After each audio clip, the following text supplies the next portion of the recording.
नमस्कार, देवभूमि लाइव में आपका स्वागत है। आपके साथ मैं हूं आयुष सूर्यवंशी। उत्तराखंड मानसून सत्र की तैयारियां तेज हो गई हैं और इसी से जुड़ी बड़ी खबर है। विधानमंडल दल और कार्य मंत्रणा समिति की बैठक से जुड़ी बड़ी खबर। विधानसभा अध्यक्ष प्रेमचंद अग्रवाल की अध्यक्षता में बैठक हुई। सत्र को शांतिपूर्ण तरीके से चलाने पर मंथन किया गया। 23 से 27 अगस्त तक मानसून सत्र चलेगा और ऐसे में विधानमंडल दल की बैठक हुई। बिजनेस एडवाइजरी कमेटी की बैठक हुई। 23 से 27 अगस्त तक मानसून सत्र होगा, इसकी तैयारियां तेज हो गई हैं। बड़ी और अहम जानकारी, उत्तराखंड मानसून सत्र की तैयारियां तेज हो गई हैं। बैठक की तस्वीरें आप देख रहे हैं। विधानसभा अध्यक्ष की अध्यक्षता में बैठक हुई। विधानमंडल दल और कार्य मंत्रणा समिति की बैठक विधानसभा अध्यक्ष प्रेमचंद अग्रवाल की अध्यक्षता में हुई और सत्र को शांतिपूर्ण तरीके से चलाने पर मंथन किया गया।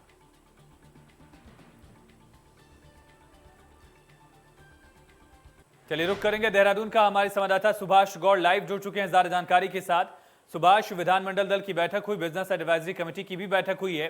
सत्र को लेकर क्या तैयारियां की गई, किन पहलुओं को लेकर मंथन किया गया है? जी बिल्कुल, विधानसभा का जो सत्र है वो 23 तारीख से शुरू होना और कुल मिला के कहा जा सकता है कि बैठक से पहले कार्य मंत्रणा की जो बैठक होती है वो आज विधानसभा में आहूत की गई और विधानसभा अध्यक्ष की अध्यक्षता में बैठक की गई। इसके साथ ही मंत्रिमंडल ये कहा जा सकता है कार्य योजना को लेकर भी बैठक की और कुल मिला के कहा जा सकता है किस तरीके की सुरक्षा व्यवस्था रहेंगी, किस तरीके से सदन चलाया जाएगा और ये तमाम चीजों को लेकर ये महत्वपूर्ण बैठक आज की गई। जी। इसके अलावा जो सबसे बड़ा सवाल है सुभाष, की शांतिपूर्ण तरीके से सत्र का संचालन हो सके, जनहित के मुद्दों पर चर्चा हो सके, इसके लिए क्या कोशिश की गई? क्या इसको लेकर भी विषय रखा गया?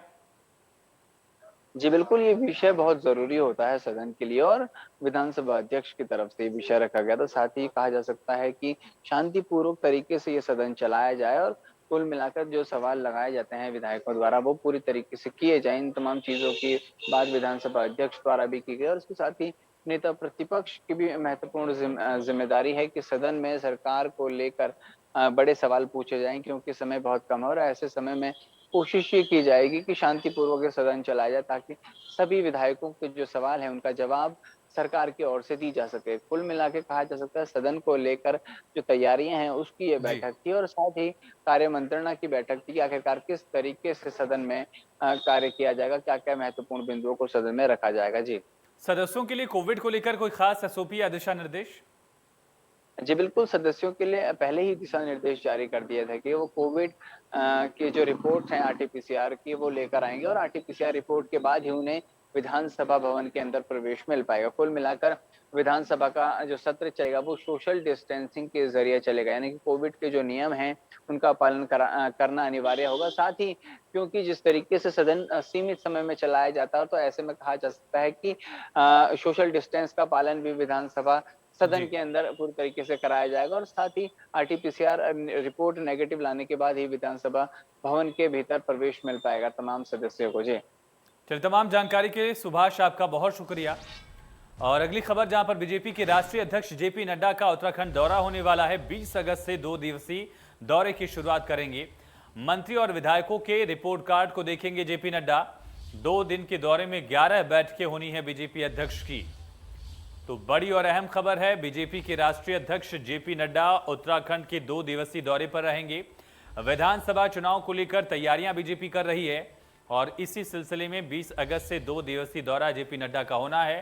मंत्री और विधायकों के रिपोर्ट कार्ड देखेंगे जेपी नड्डा। साथ साथ 2 दिन के इस दौरे में 11 बैठकें भी जेपी नड्डा करने वाले हैं।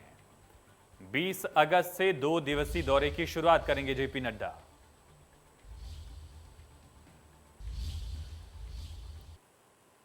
तो 2 दिवसीय उत्तराखंड दौरे पर जेपी नड्डा 20 अगस्त को 2 बजे प्रदेश पदाधिकारियों के साथ उनकी पहली बैठक होगी।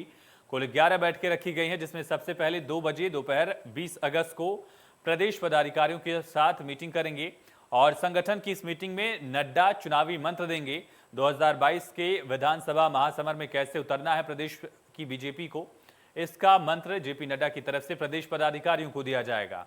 और इसके साथ साथ ये निर्देश होगा, ये मंथन होगा, ये मंत्रणा की जाएगी, लेकिन साथ साथ कामकाज का फीडबैक भी पदाधिकारियों से लेंगे जेपी नड्डा। जो बीजेपी प्रदेश पदाधिकारी हैं उनसे फीडबैक भी लिया जाएगा। सांसदों और विधायकों के साथ भी जेपी नड्डा की इस दौरान मीटिंग होगी।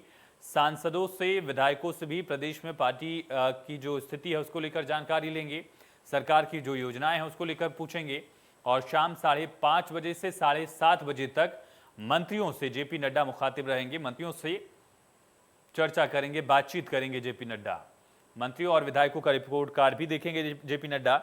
और अगले दिन 21 अगस्त को पूर्व सैनिकों से भी जेपी नड्डा मुलाकात करने वाले हैं। सैनिकों का भी एक बड़ा मसला है, जिस तरह से आम आदमी पार्टी सैनिकों को साधने की कोशिश कर रही है, उस लिहाज से भी बीजेपी का ये सैनिकों को मिलना, पूर्व सैनिकों को सम्मानित करना एक अहम फैक्टर हो सकता है। जेपी नड्डा पूर्व सैनिकों को सम्मानित करेंगे 21 तारीख को, यानी कि दौरे के दूसरे दिन का ये शेड्यूल है उनका। और इसके साथ साथ 21 तारीख को पार्टी कोर ग्रुप की एक बैठक भी होनी है। प्रदेश पदाधिकारियों के साथ 20 तारीख को मीटिंग होगी, 21 तारीख को पार्टी कोर ग्रुप की मीटिंग होगी। मंत्रियों विधायकों से भी वो शाम 5 से 7:30 तक चर्चा करेंगे 20 तारीख को।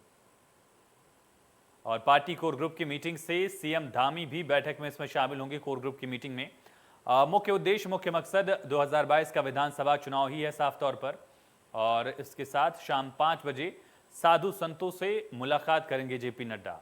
तो पूर्व सैनिकों से मुलाकात करेंगे, शाम को साधु संतों से मुलाकात करेंगे, पूर्व सैनिकों का सम्मान करेंगे, पार्टी कोर ग्रुप की बैठक में शामिल होंगे। साधु संतों से मुलाकात के साथ आरएसएस पदाधिकारियों से भी जेपी नड्डा मुलाकात करेंगे। तो हर वर्ग जो है वो जो पार्टी से जुड़ा हुआ है, हर मोर्चा उससे मुखातिब होंगे। चाहे पार्टी कोर ग्रुप की बात कर लीजिए, प्रदेश पदाधिकारियों की बात कर लीजिए, आरएसएस पदाधिकारियों की बात कर लीजिए, इसके अलावा मंत्री विधायक से भी, सांसद से भी वो मुखातिब होंगे। भीमराव अंबेडकर की मूर्ति पर माल्यार्पण करेंगे जेपी नड्डा। साधु संतों से भी उनकी मुलाकात होनी है। जी, तो भारतीय जनता पार्टी के राष्ट्रीय अध्यक्ष जेपी नड्डा 20 अगस्त को यानी कि कल हरिद्वार पहुंच रहे हैं। जेपी नड्डा का हरिद्वार में 2 दिवसीय कार्यक्रम है, जिसको लेकर पार्टी ने पूरी तैयारी कर ली है। 2022 के विधानसभा चुनाव को लेकर सरकार और संगठन से बातचीत करेंगे नड्डा। राष्ट्रीय अध्यक्ष का संतों और पूर्व सैनिकों के साथ संवाद का कार्यक्रम भी है। वहीं हरिद्वार में कार्यक्रम स्थल से हमारे संवाददाता ने जायजा लिया है। नड्डा के उत्तराखंड दौरे को लेकर हरिद्वार में तैयारियां क्या हैं, ये देखिए।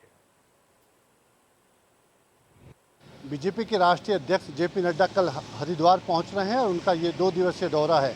यहाँ पर आगामी 2022 के चुनावों को लेकर वो यहाँ पर चर्चा करेंगे। सरकार से चर्चा हो, जनप्रतिनिधियों से चर्चा होगी, उसके साथ ही वो यहाँ के जो संगठन हैं उनसे भी चर्चा करेंगे।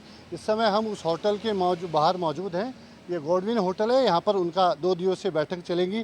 कल जो मुख्यमंत्री हैं पुष्कर सिंह धामी वो भी यहाँ पर मौजूद रहेंगे, जिसको लेकर यहाँ पर तैयारी भी की जा रही है। और सबसे पहले जेपी नड्डा जो सरकार में मंत्री हैं और मुख्यमंत्री हैं उनके साथ बैठक लेंगे। उसके बाद जो विधायक हैं और सांसद हैं प्रदेश के, उन सब के साथ वो बैठक करेंगे। उनके बाद जो उनकी बैठक होगी वो संगठन के जिलाध्यक्ष, प्रदेश अध्यक्ष, उसके साथ ही जो मंडल अध्यक्ष, अन्य पदाधिकारी हैं उनके साथ भी वो बैठक करेंगे।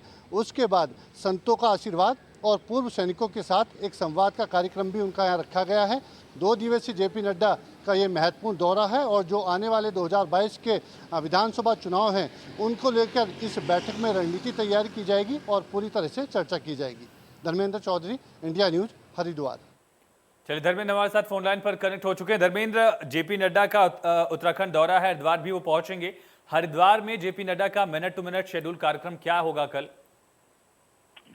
हाँ बिल्कुल, देखिए, एक तो जो राष्ट्रीय अध्यक्ष जेपी नड्डा कल हरिद्वार पहुंच रहे हैं तो उसको लेके पूरी तरह से कल से यहाँ पर जो बीजेपी के पदाधिकारी हैं तैयारी में जुटे हुए हैं। और अभी तक जो जानकारी आई है, करीब सुबह 9:30 बजे jolly grant airport JP Nadda पहुंचेंगे और उसके बाद रास्ते में उनका स्वागत किया जाएगा और 10:30 बजे वो होटल में जहाँ कार्यक्रम है वहां पर पहुंच जाएंगे।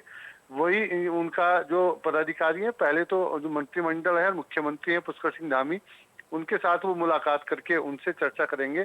उसके साथ ही विधायक और सांसद और फिर पदाधिकारी जो संगठन के हैं उनके साथ उनकी वार्तालाप होगी, उनसे बातचीत की जाएंगी। और उसके बाद जो उनका कार्यक्रम है, संतों से आशीर्वाद वो लेंगे, संतों के साथ उनका कार्यक्रम है। और जो पूर्व सैनिक हैं उनके साथ भी संवाद का कार्यक्रम उनका रखा गया है। तो 2022 में प्रदेश में विधानसभा चुनाव होने हैं। ऐसे में इन प्रदेश चुनावों को लेके जो होने वाले हैं, क्या तैयारी है संगठन की, इसी बारे में लेके महत्वपूर्ण ये बैठक है। इस पर चर्चा की जाएगी और जीत के मंत्र वो देखे जाएंगे, किन किन मुद्दों पर चुनाव लड़ा जाए, कौन कौन से मुद्दे रहने वाले हैं। क्योंकि अब आप पार्टी ने भी उत्तराखंड में दस्तक दे दी है। कांग्रेस पार्टी तो पहले से मुकाबले में बीजेपी के रही है, लेकिन अब त्रिकोणीय मुकाबला होगा और आप पार्टी के जो मुखिया हैं, जो मुख्यमंत्री हैं अरविंद केजरीवाल, वो भी 2 राउंड उत्तराखंड में मारकर यहाँ पर कई घोषणाएं करके जा चुके हैं और मुख्यमंत्री का जो उनका प्रत्याशी है उसकी भी उन्होंने घोषणा कर दी है। ऐसे में रोचक मुकाबला होने वाला है। तो अब पूरी तरह से तैयारी बीजेपी को करनी है और अभी तक क्या उनकी तैयारी है, कैसे जिन मुद्दों को लेकर जीतना है, इन सभी मुद्दों पे कल चर्चा की जाएगी। तमाम जानकारी के लिए धर्मेंद्र बहुत शुक्रिया।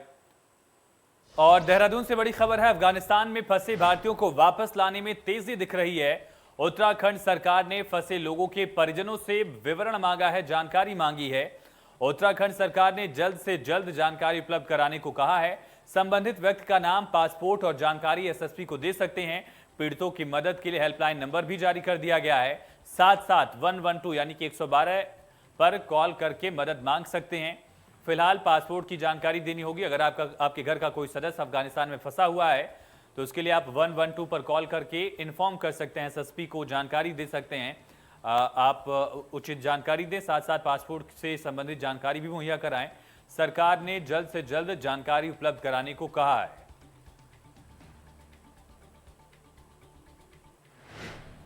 वहीं पूर्व मुख्यमंत्री त्रिवेंद्र सिंह रावत रुड़की पहुंचे, जहां उन्होंने कॉलेज ऑफ इंजीनियरिंग रुड़की के द्वारा आयोजित कार्यक्रम वन महोत्सव 2021 में भाग लिया।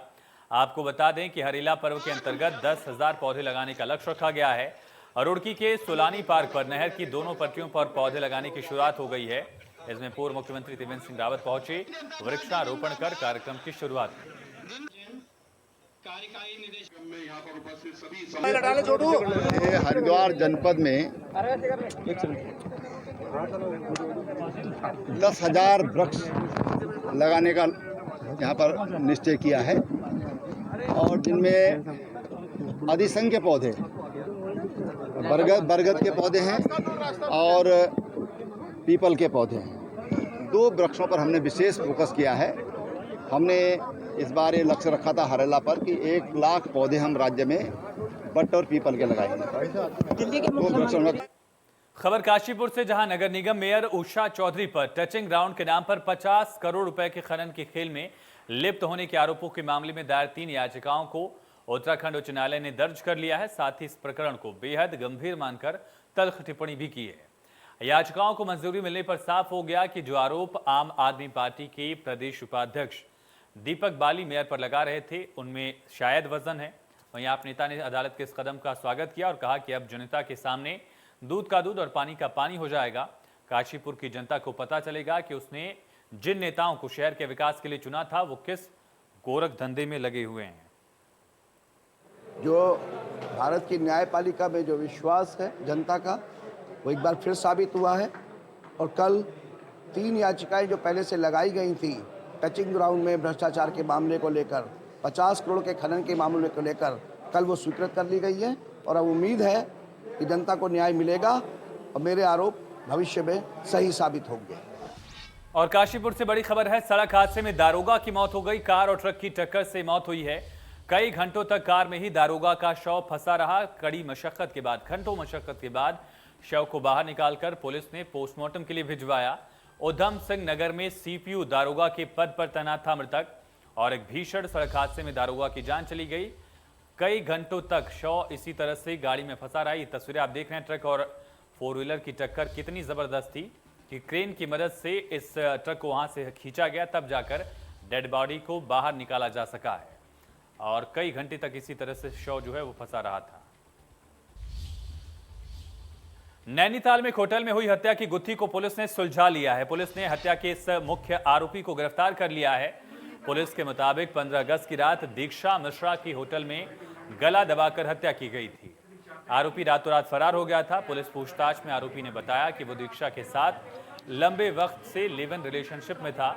आरोपी इमरान कबाड़ी का काम करता था, जबकि दीक्षा एक रियल एस्टेट कंपनी में मैनेजर थी और उसका इटावा में उसके पति से तलाक का केस चल रहा था। 2 महीने में दोनों के बीच कई बार झगड़ा और कहासुनी हुई। 15 अगस्त की रात जब नैनीताल के होटल में दीक्षा की जन्मदिन पार्टी थी, तब भी दीक्षा और इमरान के बीच झगड़ा हुआ। इसके बाद देर रात इमरान ने दीक्षा मिश्रा की गला दबाकर हत्या कर दी और रातों रात होटल से फरार होकर नोएडा वापस आ गया।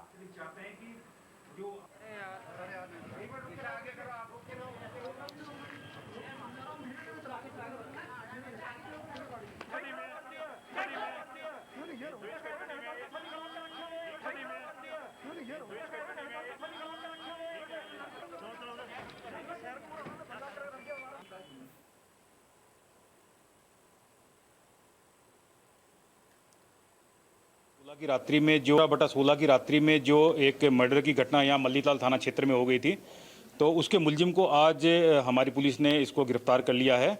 जो हमारी मल्लीताल थाना पुलिस और एसओजी की मदद से अभियुक्त इमरान को हमने गाजियाबाद के पास से उसको अरेस्ट किया है। अरेस्ट करके फिलहाल इसको ले आए हैं। इसके बताया गया है इसके द्वारा कि लगभग 2.5 महीने से इसका अपने जो जिस लिव इन में जिसका मृतका था उसके साथ लिव इन में रह रहा था, तो उसके साथ झगड़ा चल रहा था। इसी दौरान इसके जिस दिन घटना हुई उस दिन भी उसके आपस में काफ़ी तू मैं हुई, तो इसने आवेश में आके उसी समय इसने गला दबा के उसकी हत्या कर दी है। फिलहाल मुलजिम को हम हरिद्वार में रावली महदूद गांव में आयरन गेम पावर लिफ्टिंग कार्यक्रम का आयोजन किया गया। इसमें 2 दिवसीय उत्तराखंड स्ट्रेंथ महोत्सव खेल प्रतियोगिता के तहत सभी विजेताओं को मेडल, पुरस्कार और प्रमाण पत्र देकर सम्मानित किया गया। 2 दिवसीय चले कार्यक्रम में भाजपा प्रदेश अध्यक्ष मदन कौशिक ने भी हिस्सा लिया और बच्चों की मनोबल को बढ़ाया है। अब हमारा स्टेट आएगा उसमें ज़्यादा से ज़्यादा बच्चे जाने चाहिए, क्योंकि बहुत अच्छा गेम हुआ है। इसमें सब बच्चों को सम्मानित किया गया, हमने सर्टिफिकेट वगैरह दिए सब चीज़। और मेरी जिम के बच्चे भी काफ़ी सब जूनियर थे, बच्चे पहली बार खेले हैं और बहुत अच्छा प्रोग्राम बच्चों ने दिया है, अपने सब ने बेस्ट दिया है। और मैं चाहता हूँ कि और से आगे बच्चे ज़्यादा से ज़्यादा। हमारे 809 बच्चे आए हैं, जिसमें 6 मेडल 6 गोल्ड हैं, 4 सिल्वर हैं और 3 हमारे ब्रॉन्ज हैं। तो हाँ, बस यही कहना चाहता हूँ कि आगे से जितने बच्चे युवा बच्चे हैं नशे से दूर रहें और इन गेमों में आए सबसे ज़्यादा, कि आप इससे बहुत कुछ सीखने को मिलेगा और आगे भी आपको बहुत ज़रूरत पड़ेगी इस चीज़ में। धन्यवाद। बहुत बड़ा गेम दिया है, उसमें मैंने रजत पदक जीता है, स्वर्ण पदक जीता है। मैंने 210 की मैंने हैवेस्ट डेड लिफ्ट मारी है अंडर 83 में। और मैं ऐसी बच्चों को सीख देना चाहता हूँ कि वो ऐसी गेम में आए और आगे ऐसे अपने कोच का नाम रोशन करें। सीनियर्स का सपोर्ट मिला आपको पूरा? हाँ जी, मेरे को बहुत सपोर्ट मिला है श्री अमरीश कुमार जी का और मेरे कोच श्री संजय चौहान जी का।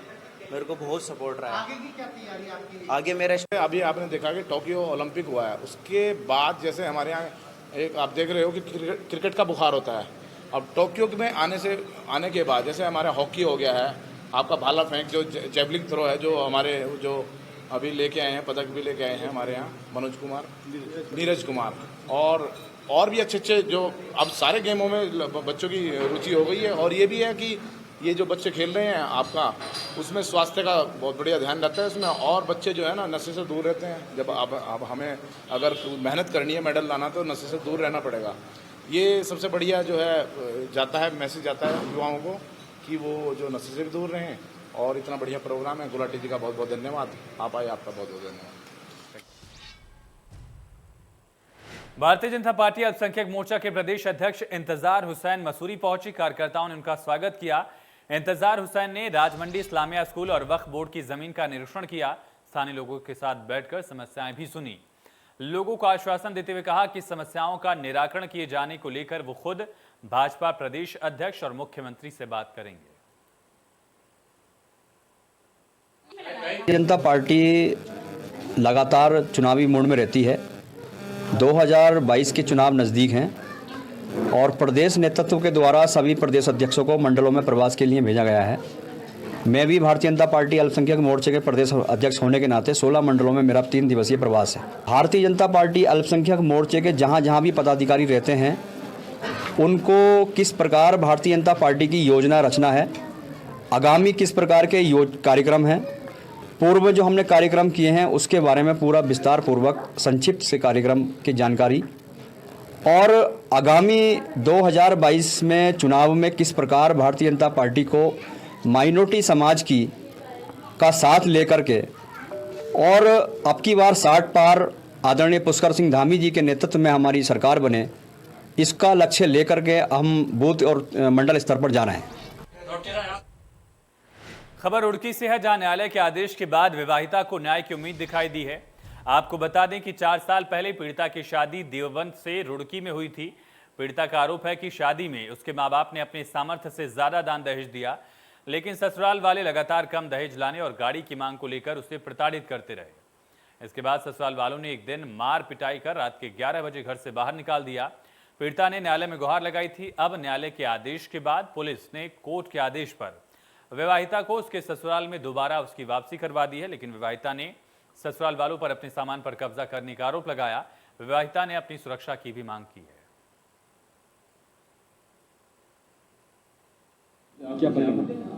सर 4 साल पहले मेरी शादी हुई थी, ठीक है। उसके बाद से ही इन लोगों को ये परेशानी थी कि अब आप ये नहीं लेके आए, वो नहीं लेके आए, जबकि मेरे पापा ने सर 30 लाख रुपए की शादी की थी। गाड़ी दी हुई है सर स्विफ्ट इनको 8 लाख की। उसके बाद भी सास के ये ताने थे कि ससुर को भी ब्रेजा दिलवाओ, 5 लाख रुपए और लेके आओ, नंदों को अलग से दो, ये करो वो करो। सर इसी में ही रोज गाली गलोच मार पिटाई यही होने लग गया। सर इतना ज़्यादा हुआ कि इन्होंने मेरी पढ़ाई भी छुड़वा दी बीच में ही। उसके बाद सर इन्होंने मुझे क्या किया, मार पीट करके मुझे रात को 11 बजे घर से बाहर निकाल दिया। तो चल रहा था, ठीक है जी, कोर्ट का आदेश है, उसे मकान दे दिया। तो सामान जैसे एसी फ्रिज वगैरह जो भी अजी सुनो, तो अगर कोई भी चीज़ इनकी हो तो मैं तैयार हूँ। मेरा अगर कोई भी चीज़ ये प्रूफ तो करें। आप वैसे कहे से तो कुछ नहीं है, हैं भाई मेरा घर आप पे, मैं कहे से तो नहीं चलने का। कोई चीज़ अगर लाई हो, कोई कह दे, कोई प्रूफ हो, फोटो हो, वीडियो हो, जो भी हो ले। जैसे वाले देवबंद है, जिला सहारनपुर से आया हूँ। एक कोर्ट का आदेश था शिवानी त्यागी का, उनके एक कमरा और वो पोर्शन दिलाना था। इनके त्यागी जी से मेरी बात हो गई, अशोक जी से, उन्होंने पोर्शन दे दिया। संबंधित चौकी इंचार्ज मेरे साथ में थे। अब कोई है डिस्प्यूट मामला पारिवारिक हो चला, कोर्ट का आदेश से इन्हें पोर्शन दिया। जो महिला यहाँ पे शिवानी त्यागी रहती है, इसका पति यहीं पे निवास करता है। इनका आपस में घरेलू हिंसा का विवाद चल रहा था, जिसका विवाद माननीय न्यायालय देवबंद में चल रहा था। माननीय न्यायालय द्वारा आदेश किया कि शिवानी को एक कमरा, एक किचन, एक लैट्रिन बाथरूम प्रवेश दिया जाए। रुड़की में बारिश ने नगर निगम की पोल खोलकर रख दी। कुछ ही देर में बारिश में सड़कें पानी से भर गई। 10 से 15 मिनट की बारिश से सड़कों पर जल जमा हो गया। सिविल लाइन मुख्य बाजार में लोगों की दुकानों में पानी भर गया है। तस्वीरें आप देख रहे हैं रुड़की में बारिश के बाद क्या हालात हैं। देखिए, मेन चौक पर ही पानी भरा हुआ है, दुकानों में पानी भरा हुआ है और सड़क पर काफी दूर तक दरअसल देख सकते हैं आप कि पूरा जो मार्केट है वो पानी में डूबा हुआ है। और इसी के साथ देवभूमि लाइव में इतना ही, लेकिन खबरें लगातार जारी हैं। बने रहिए इंडिया न्यूज उत्तर प्रदेश उत्तराखंड के साथ।